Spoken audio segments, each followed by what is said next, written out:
आज हम लोग डिस्कस करेंगे 24 दिसंबर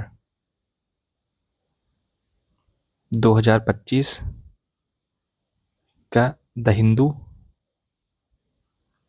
न्यूज़पेपर को। तो दोस्तों बहुत सारे एग्ज़ाम के लिए ज़रूरी होगा और मैं आपसे बता दूं कि कम से कम 20 आर्टिकल्स हम डिस्कस करेंगे। हमारी एक अप्रोच होती है, तो उन 20 आर्टिकल्स को डिस्कस करने के लिए हम लोग यहाँ पे आए हुए हैं। आपको न्यूज़पेपर पढ़ने की कोई ज़रूरत नहीं है। तो पहला दोस्तों आर्टिकल ये है, ये बता दूं मैं आपको, न्यूज़पेपर यूपीएससी हो या पीसीएस एग्ज़ाम हो, इन सभी एग्ज़ाम्स के लिए ज़रूरी है। ठीक है, ऐसे एग्ज़ाम के लिए काफ़ी ज़रूरी है। तो आप लोग इसकी जो एनालिसिस है देखिएगा, आपको फिर मैगज़ीन पढ़ने में काफ़ी आसानी होगी। तो पहला आर्टिकल दोस्तों ये है, मैं आर्टिकल के लिए कलर बदल लेता हूँ अपना। ISRO to launch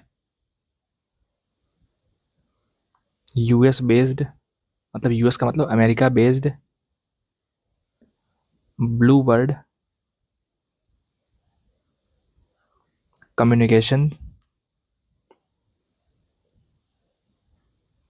communications satellite using LMV-3M6 mission आज आज लॉन्च करने वाला है। तो उसके बारे में पढ़ेंगे दोस्तों पहले, फिर हम आगे बढ़ेंगे। अभी ये क्या है दोस्तों, ये मिशन ओवरऑल है क्या? देखिए, इस जो इसरो की जो है कॉमर्शियल जो आर्म है वो है NSIL, कॉमर्शियल आर्म है। मतलब ये एक तरीके से समझो कि एक इसकी जो है एक तरीके से ये बिक्री विक्रेता टाइप की है, ये बिक्री विक्री करती है NSI इसरो के प्रोडक्ट्स वगैरह को। तो ठीक है, इसने क्या किया है कि NSIL ने क्या किया है, जो कि इसका इसका फुल फॉर्म है national new space India limited. New space India limited इसके इसका नाम है।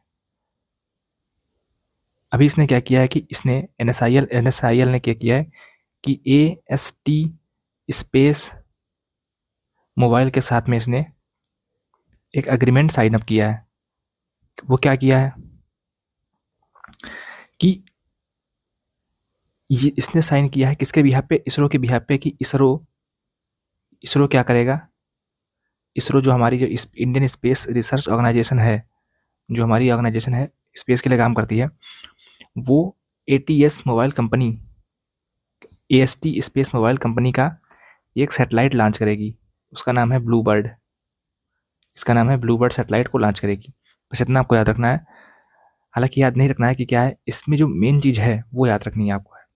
अभी क्या है ये टेक्नोलॉजी, क्या ये ब्लू बर्ड सैटेलाइट के बारे में आपको याद रखना है, बाकी नहीं याद रखना है। ब्लू बर्ड सैटेलाइट क्या है, ब्लू बर्ड सैटेलाइट क्या है? देखिए दोस्तों, यह डायरेक्ट टू सेल टेक्नोलॉजी पे काम करता है। अब ये क्या है, क्योंकि साइंस का आर्टिकल है, थोड़ा टफ तो होता है। देखिए, जो हमारे स्मार्टफोन जितने हम लोग यूज़ करते हैं, चाहे किसी भी कंपनी का हो, इसको जो है, इसको सैटेलाइट से कनेक्ट करवाना, मतलब सैटेलाइट है यहाँ पे, इससे कनेक्ट करवाना इस फ़ोन को, बिना किसी टावर के, बिना किसी टावर के, बिना किसी टावर के। तो वो कैसे हुआ होगा, जब सैटेलाइट से कनेक्ट होगा फ़ोन। तो अब ये तो बात हो गई है। इस सैटेलाइट को इसरो लॉन्च करेगा, ये मालूम पड़ गया है। अभी इस सैटेलाइट का जो कवरेज होगा, अभी मैं बताऊंगा इसके बारे में। और ये क्या करेगा, इंटरनेट देगा, इंटरनेट प्रोवाइड कराएगा। कहाँ पे, ब्रॉडबैंड की तरह से। अभी ब्रॉडबैंड क्या होता है, ब्रॉडबैंड तरीके से कनेक्ट करवाएगा, जहाँ पे मतलब पहाड़ी इलाका मान लो है, या रेगिस्तान का इलाका, जहाँ पे इलेक्ट्रिसिटी या नेट हम पहुँचा नहीं पा रहे हैं, वहाँ पर ये नेट स्पेस के माध्यम से, स्पेस नेट के माध्यम से, स्पेस इंटरनेट के माध्यम से ये प्रोवाइड कराएगा। ठीक है, अभी एग्जाम पॉइंट ऑफ व्यू से आपको इतना याद रखना केवल है। अब ये अपने जो जिस रॉकेट से लॉन्च कर रहे हैं हम, LVM-3 रॉकेट जो हमारा है, इसरो का सबसे ताकतवर रॉकेट है। इसरो का सबसे ताकतवर रॉकेट है, भारी भरकम रॉकेट है, सबसे ताकतवर, सबसे स्ट्रॉन्ग है। LMB-3 का मतलब है 3 स्टेजेस हैं, 3 स्टेजेस हैं। जैसे एक रॉकेट मान लो ऐसे है, ये 1 2 3, 3 स्टेजेस हैं। तो 3 इसकी पहले LMBM-3 की LVM-3 की 3 स्टेजेस हैं। ये हो गया पहला फैक्ट, आपको याद रखना है। इन तीन में से 2 सॉलिड हैं, 2 सॉलिड हैं।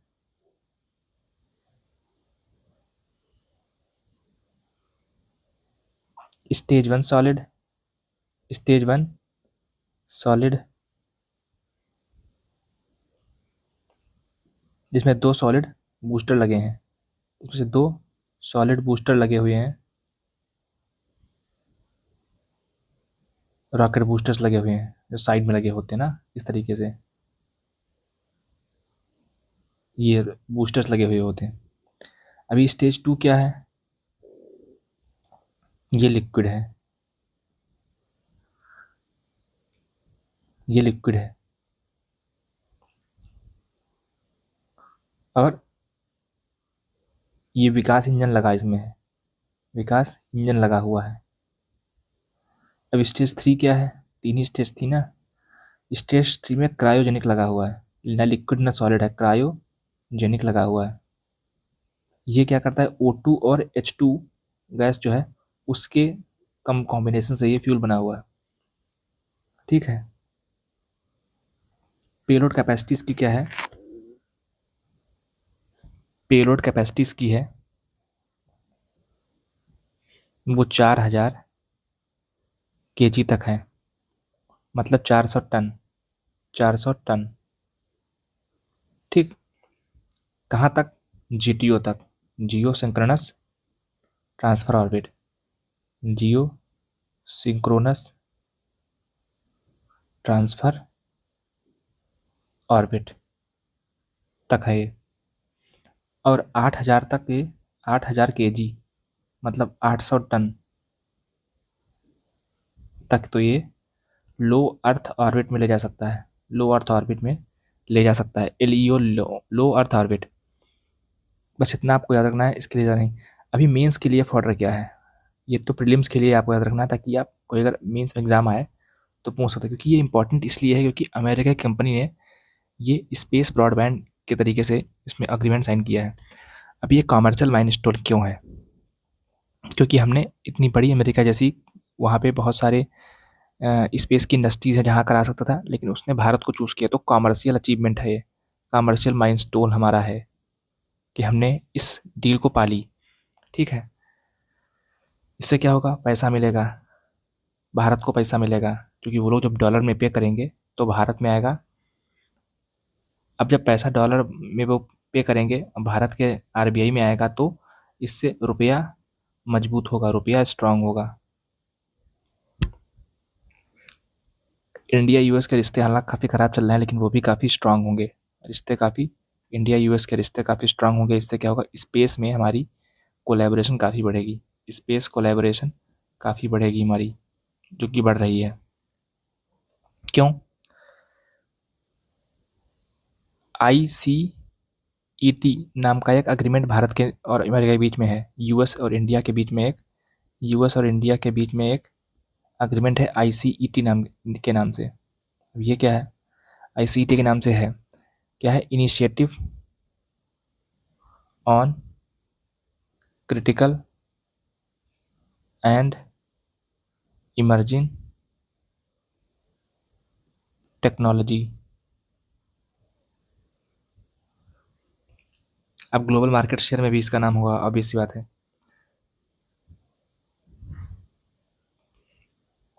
चैलेंजेस दोस्तों क्या क्या है इसमें, चैलेंजेस क्या क्या है इसमें, चैलेंजेस ये हैं कि भारत के पास अभी इतना सस्ता जैसे स्पेस एक्स वहाँ की प्राइवेट कंपनी जो है एलन मस्क की, स्पेस एक्स जो कि एलन मस्क की है, उसमें क्या है, उसमें जो रॉकेट्स हैं वो लोग रॉकेट यूज़ करते हैं। रॉकेट का मतलब अब बस समझ, ट्रक समझ लो आप। जैसे ट्रक में हम लोग सामान भर के ले जाते हैं, लेकिन ट्रक वापस भी आता है, तो ये है रीयूजेबल ट्रक। अगर अगर हम केवल ट्रक एक बार में ही ले जाएं और दोबारा ना काम कर पाएँ उस ट्रक का, तो वो नॉन रीयूजेबल ट्रक होगा। तो हमारे पास नॉन रीयूजेबल ट्रक है, केवल वंस के लिए यूज़ के लिए है। तो इस तरीके से समझो आप कि ट्रक की जगह पे सैटेलाइट है। स्पेसएक्स के पास रॉकेट्स जो हैं वो रीयूजेबल हैं, रीयूजेबल रॉकेट्स हैं, तो उनको वो दोबारा 3-4 बार यूज़ कर सकता है। अपने यहाँ पे ऐसा नहीं है, ठीक है।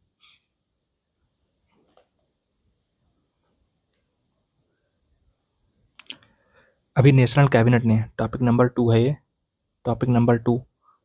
अभी नेशनल कैबिनेट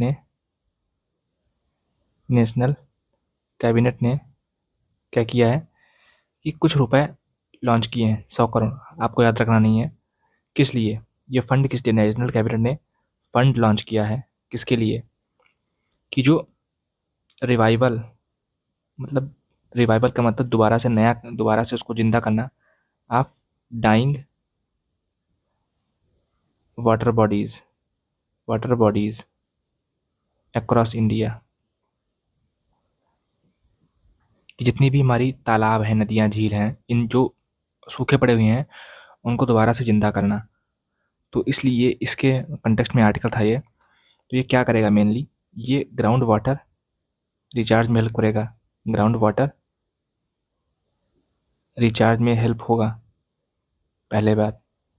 दूसरी बात क्या होगी इसमें, फ्लड हमारी जो है उसको कंट्रोल कर पाया करेंगे हम लोग, फ्लड मिटिगेट कर पाया करेंगे। तीसरी बात क्या होगी, माइक्रो क्लाइमेट को रेगुलेशन जो है, माइक्रो क्लाइमेट अच्छी होगी, माइक्रो क्लाइमेट बेटर होगी। ये मेंस के लिए काफ़ी आंसर है, ताकि आप सीख पाओ कि उसमें मेंस में आप आंसर लिख सकें। फोर्थ पॉइंट क्या है, पोल्यूशन कंट्रोल हो पाएगा। जब आसपास पानी होगा तो बहुत सारे पेड़ पौधे उगेंगे, और पेड़ पौधे जब उगेंगे वहाँ की जो ज़मीन नमी होगी, तो वहाँ बहुत सारे पक्षी जीव सब आएंगे, तो वहाँ पर बहुत सारा पोल्यूशन भी अपने आप कम हो जाएगा। पोल्यूशन रिडक्शन में हेल्प होगी काफ़ी,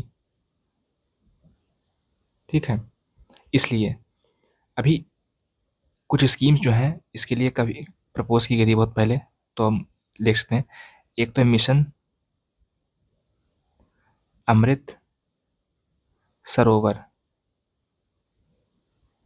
2022 में शुरू की गई थी। डेट आपको याद नहीं रखनी है, केवल एक मिशन याद रखना है ये, कि ये 75 हर ज़िले में, हर डिस्ट्रिक्ट में, एवरी डिस्ट्रिक्ट में 75 अमृत सरोवर बनाने हैं। तालाब मतलब पॉन्ड बनाने हैं। इससे क्या होगा कि अगेन वाटर के लिए हमारा स्टोर होगा, तो बहुत कुछ हमारा उसमें हो पाएगा, मछली पालन वगैरह वगैरह, और वाटर रिचार्ज भी बढ़ पाएगा।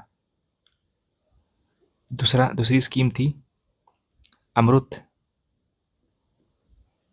अमृत 2.0। ये क्या था कि वाटर बॉडीज़ का रिजर्वेशन, वाटर बॉडीज़ का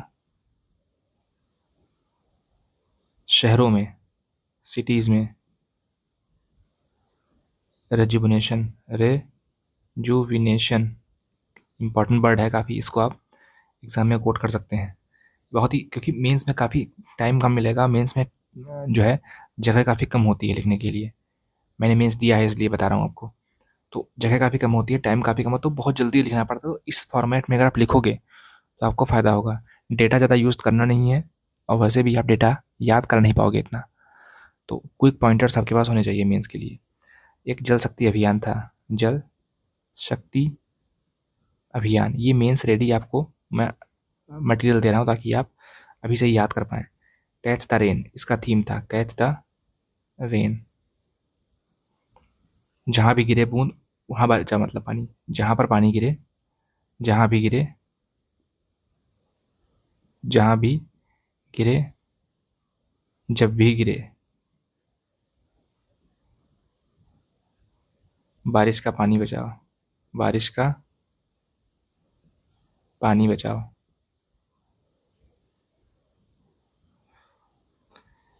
ठीक है। पीएम कृषि सिंचाई योजना, इसमें चौथी थी पीएम कृषि सिंचाई योजना, KSY, और इसमें HKKP, इसका मतलब क्या था? हर खेत को पानी, हर खेत को पानी।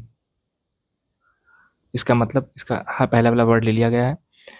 Triple R, R R R का मतलब यहाँ पे जो आर दिया गया था, रिपेयर, वाटर बॉडी का है वो रिपेयर करो, फिर रेनोवेट करो, उसमें और चीज़ें ऐड करो, और फिर रिस्टोर करो। ये तीन चीज़ें आर दी गई थी। रिस्टोर करो, इससे हमारा हो पाएगा। तो ये आंसर काफ़ी ऐसे, क्योंकि चैलेंजेस काफ़ी बढ़ रहे हैं अर्बन सेंटर में और रूरल सेंटर में, तो उसके लिए भी ये काफ़ी ऐसे क्वेश्चंस आने वाले हैं, तो आपको डेटा पॉइंटर्स तैयार रखने चाहिए होंगे। अभी चैलेंजेस क्या क्या है इसमें, क्योंकि ये चीज़ें बढ़ती जा रही हैं, नदियाँ सूखती जा रही हैं, वाटर लेवल कम होता जा रहा है। तो पहला पहला चैलेंज क्या है कि इंक्रोचमेंट, इंक्रोचमेंट हो रहा है।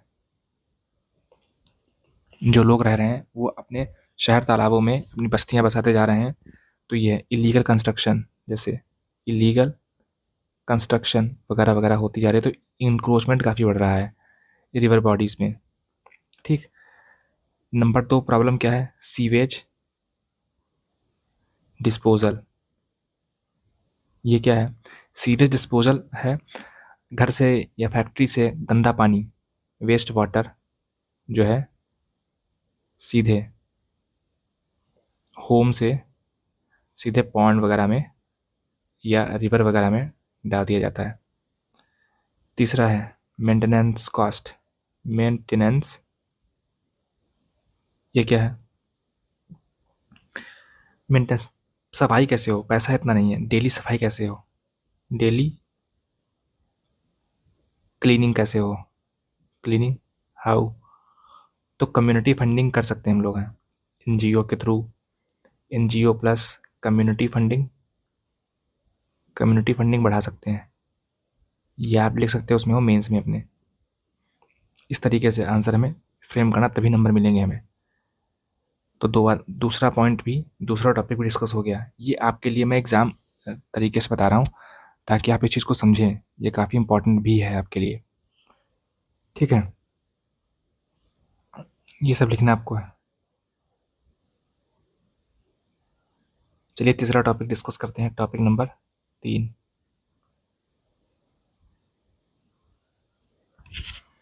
दोस्तों तीसरा टॉपिक जो है, मैं इसको, ये IR से दोस्तों रिलेटेड है, इंटरनेशनल इंटरनेशनल रिलेशन से रिलेटेड है। तो मैं चाहूँगा कि इसको टॉपिक को जो मैं क्वेश्चन आंसर के फॉर्मेट में डिस्कस करूँ, वो अच्छा रहेगा। क्योंकि IR से दोस्तों देखिए, IR से प्रीलिम्स में क्वेश्चन आते इतने हैं नहीं, मतलब आते हैं वो जोग्राफी से आते हैं, और इतने कोई डेटा वाइज पॉइंट आते नहीं हैं। तो वो उसकी कि कितना इन्वेस्टमेंट हुआ, क्या हुआ, ये सब ज़्यादा कुछ पूछा नहीं जाता है। ठीक है। और कोई पर्टिकुलर कंट्री के बारे में जो बहुत न्यूज़ में वही पूछी जाती है। तो अभी से इंडिया बांग्लादेश में रिलेशंस खराब चल रहे हैं, खराब होने की कगार पे हैं, और भी खराब होंगे। तो आते रहेंगे, तो देखते रहेंगे। तब तक हमें क्वेश्चन के थ्रू इसको डिस्कस करते हैं, जो कि बेस्ट वे एक तरीके से मेंस में काफ़ी आता है क्वेश्चन है। मेंस में क्वेश्चंस आते हैं, प्रीलिम्स में भी आते हैं, लेकिन प्रीलिम्स में उनका तरीका अलग होता है। जैसे किसी ऑर्गेनाइजेशन का नाम पूछ लिया कि कौन मेंबर इसका है, या एग्रीमेंट का कौन पार्ट है। चलो क्वेश्चन मेंस का डिस्कस करते हैं। इसमें है क्वेश्चन नंबर, लिखते हैं कि the security of diplomatic missions is a non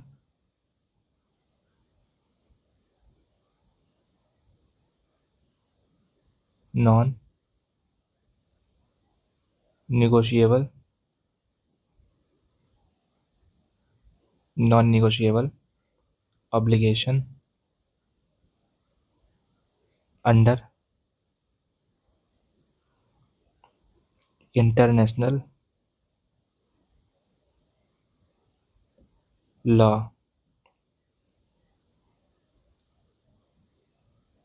in light of recent India Bangladesh tensions, discuss the challenges in maintaining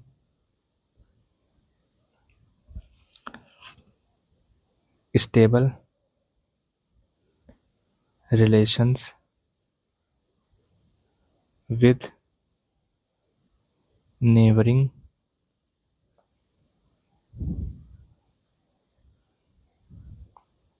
countries during political transitions। अब पॉलिटिकल ट्रांजिशन का दोस्तों मतलब ये हुआ था कि जब भी एक नेता से एक नेता से दूसरा नेता बदलता है तो उसमें आप कैसे इसको अपने कंट्री के, जैसे अभी शेख हसीना थी वहाँ पे पावर में, अभी यूनुस मोहम्मद यूनुस है, तो अभी हम एक पॉलिटिकल, जब वहाँ पे पार्टी कह लो या फिर एक नेता जब हटा वहाँ से दूसरा आया, अभी वो एडवाइज़र के तौर पे हैं ऐसा बताते वो हैं। तो इसके लाइट में आप जो सिक्योरिटी जो है डिप्लोमेटिक मिशंस की, मतलब हमारे जो डिप्लोमेट्स वहाँ पे हैं उनके डिप्लोमेट्स वहाँ पे हैं, जैसे हमारे कुछ आईएफएस ऑफिसर्स उनके यहाँ तैनात हैं, उनके हमारे यहाँ तैनात हैं, तो उनकी जो सिक्योरिटी है वो नॉन निगोशिएबल है, उनकी सिक्योरिटी नॉन निगोशिएबल है। अब बताओ कि चैलेंजेस क्या क्या हैं कि स्टेबल रिलेशंस को मेंटेन करने के अपनी नेबरिंग कंट्रीज़ में इस पॉलिटिकल ट्रांजिशन के दौरान। तो अब इस आंसर को लिखना आपको है 250 वर्ड्स में। तो इसको कैसे लिखेंगे, आई थिंक क्वेश्चन जब लिखते हैं तो मालूम पड़ता है कि हम कितना क्या सीख रहे हैं। चलिए इसका आंसर लिखते हैं हम लोग हैं। देखिए इसका मैं एक तरीके से रूपरेखा बता दूं आपको कि Vienna convention, Vienna convention on diplomatic relations जो हैं 1961, वो कहता है कि जो होस्ट कंट्री है, मतलब जैसे मान लो इंडिया है, ठीक है, इंडिया मान लो, ये मैप इंडिया का मान लो है, ये हमने स्कीमेटिक मैप बनाया है, ठीक। भी इंडिया में मान लो बांग्लादेश के कुछ उनके ऑफिसर्स आए हैं इंडिया में, तो ये इंडिया अब होस्ट कंट्री हो गई जा करके, तो इंडिया की अब जिम्मेदारी बनती है कि सारी सिक्योरिटी बांग्लादेश के ऑफिसर्स को दें हम लोग। ये कहाँ लिखा है, ये वियना कन्वेंशन में लिखा है, हम लोग ये फॉलो करते हैं। ये कि कन्वेंशन का मतलब एक तरीके से परंपरा है, ये एक परंपरा है। अगर आप नहीं करोगे तो वो भी हमारे ऑफिसर्स को जो है धमकी देंगे, ठीक है। तो अब बताओ क्या है इसमें। तो पहला चैलेंज दोस्तों ये है, इसमें चैलेंजेस क्या क्या है इसमें है। चैलेंजेस ये हैं कि पहली बात तो राइज ऑफ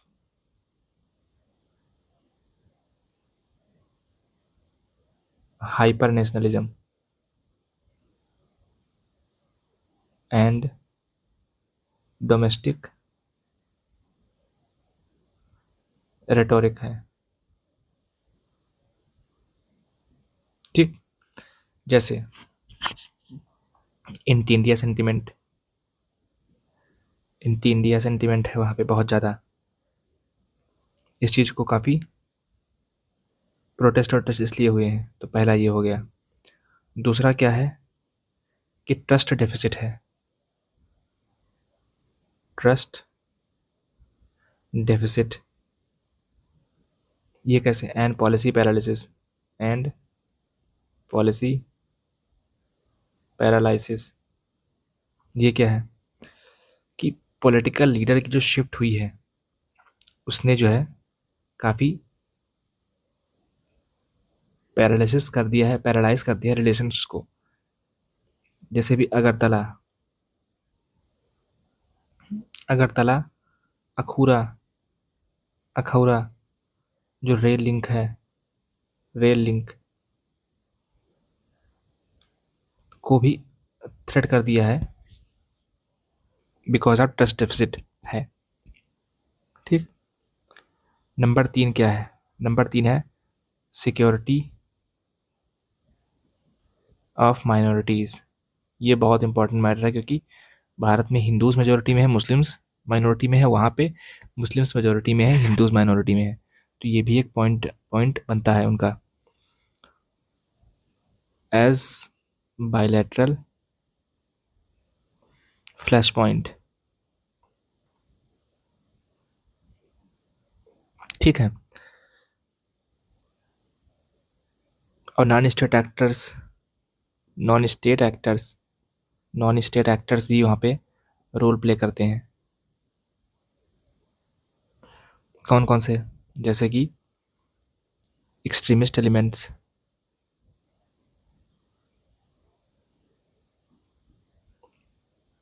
जमाते इस्लामी जैसे, जमाते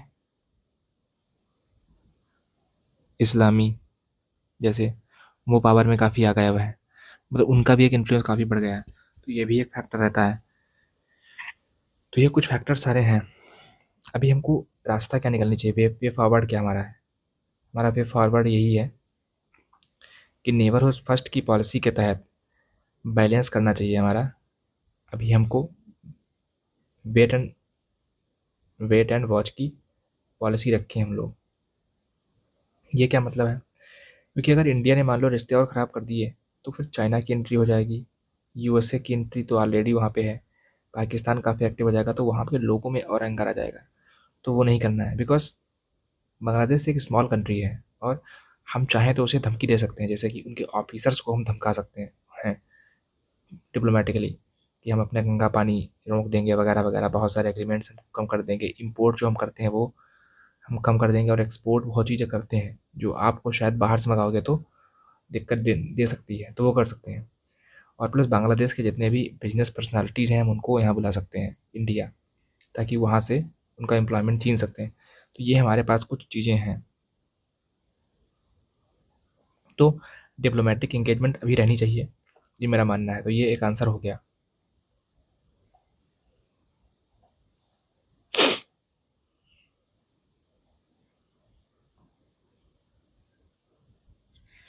नेक्स्ट टॉपिक दोस्तों है, एक टॉपिक हम डिस्कस करेंगे, एक एसआईआर के पॉइंट ऑफ व्यू से आया था, वो इतना इम्पोर्टेंट नहीं है क्योंकि बहुत दिनों से एसआईआर चल रहा है और आप लोग इससे अवेयर हो चुके होंगे, सर पक गया आपका होगा।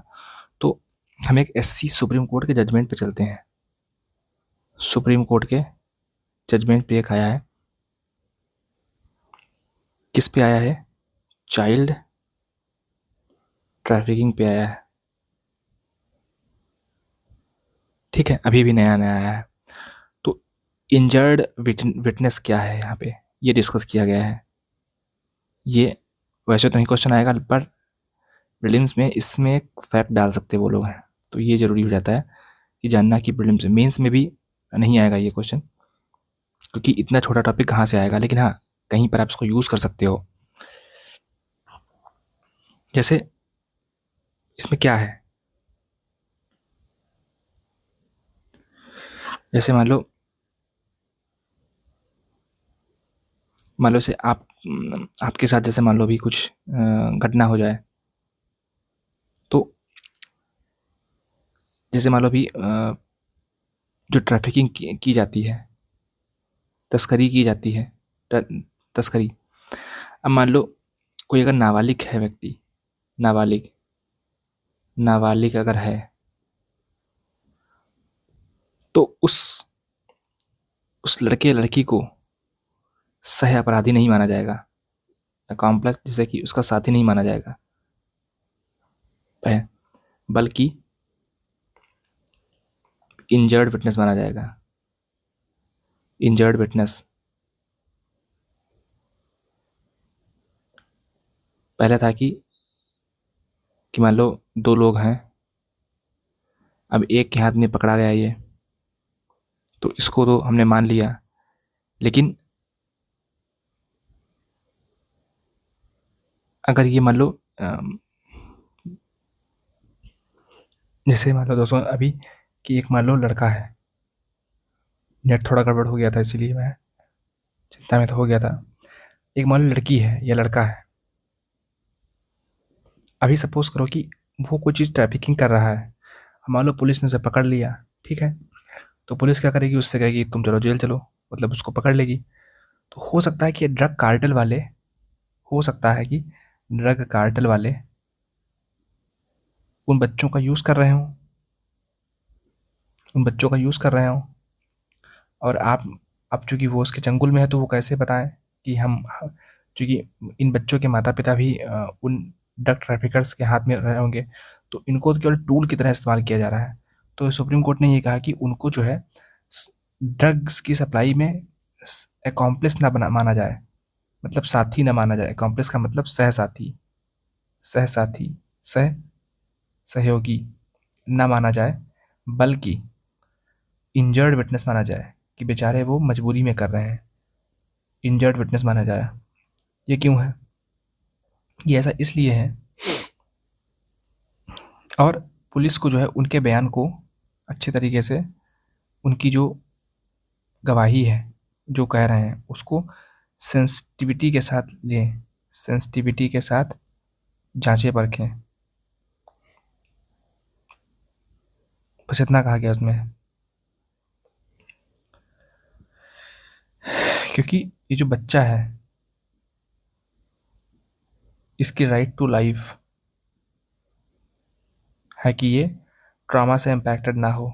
अब उनकी लाइफ वहाँ से ट्रॉमा से इम्पैक्टेड बेचारों की है, वो ड्रग कार्टेल के चंगुल में फंस गए, तो ये पुलिस की जिम्मेदारी बनती है कि उनको इससे निकालें।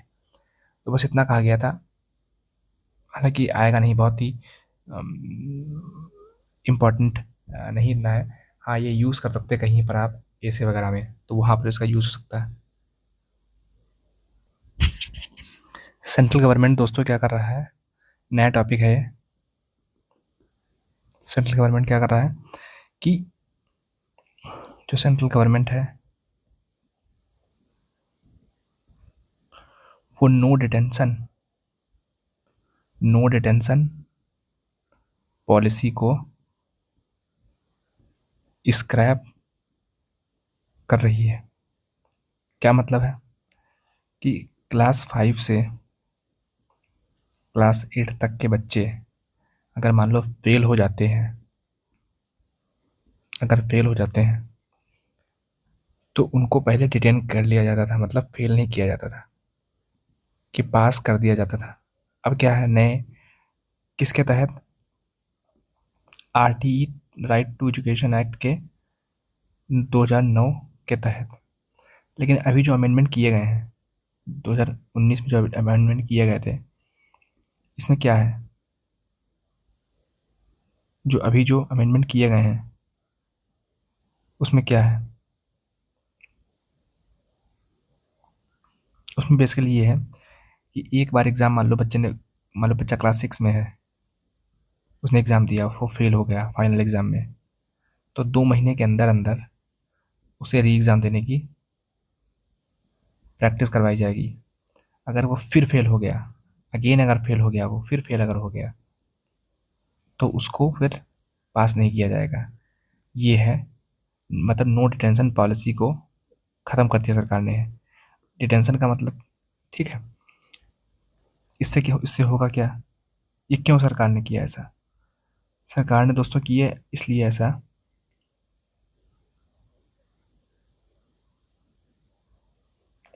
सरकार ने क्यों क्यों ऐसा किया, बात यहाँ पे आती है।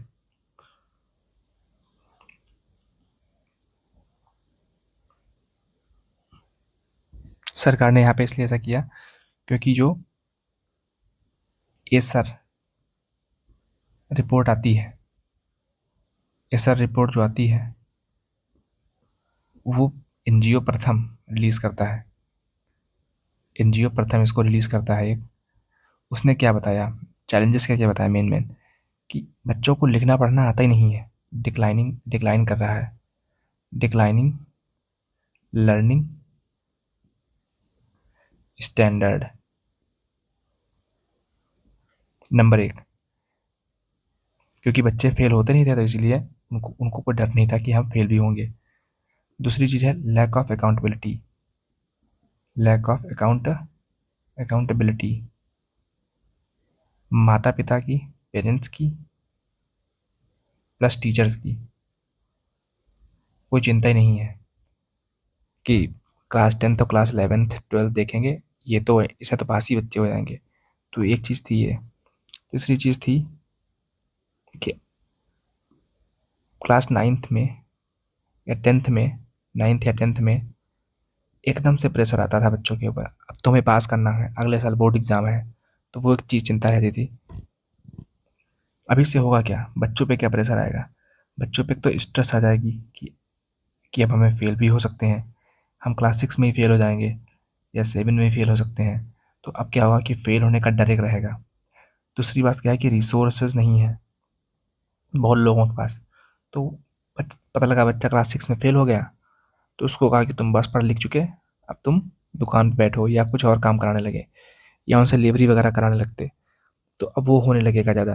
मतलब पहले था कि बच्चा 6 7 8 9 पास कर रहा है, कक्षा 12 आराम से पढ़ता था, तो वो चीज़ें खत्म हो जाएंगी। तो एक ये चैलेंज